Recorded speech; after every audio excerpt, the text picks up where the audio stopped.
This crazy officer pulled the pin on a grenade and tossed it right into the crowd. Grenade! The soldiers immediately scattered and ran. Only one small guy threw himself on the bomb without hesitation. Get back! When the man realized what happened, he found out the bomb was a fake. Soon he faced his second test. The officer told the soldiers who'd just run 20 kilometers to get the flag from the top of the pole. The first soldier to grab the flag could ride back in the car waiting nearby. The soldiers rushed forward all at once, but they were exhausted, and the instructor had greased the pole beforehand. Every soldier gave it everything they had, but nobody could climb to the top. They had to give up. That's when the small-framed Steve calmly walked over. He pulled out the pin at the base. The pole fell down.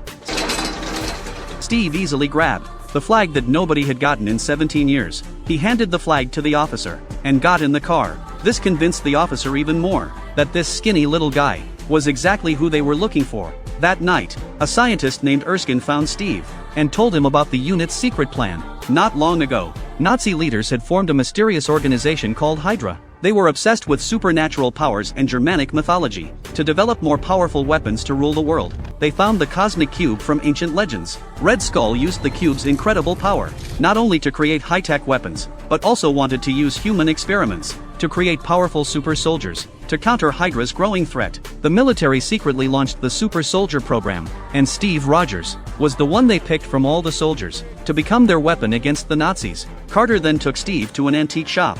After exchanging the password with the owner pressed a hidden button. The bookshelf in the shop immediately opened, revealing the military's secret underground lab. They'd been waiting for Steve to arrive. Steve was told to take off his shirt and lie on the machine. Working with the professor on the experiment was Howard Stark.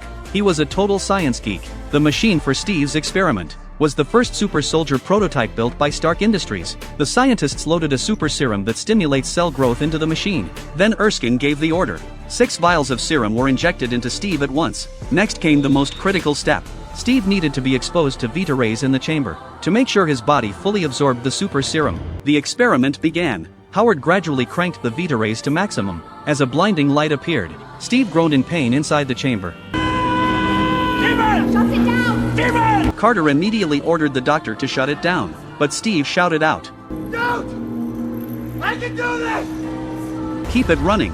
When the chamber opened, the once scrawny Steve had transformed into a muscular man.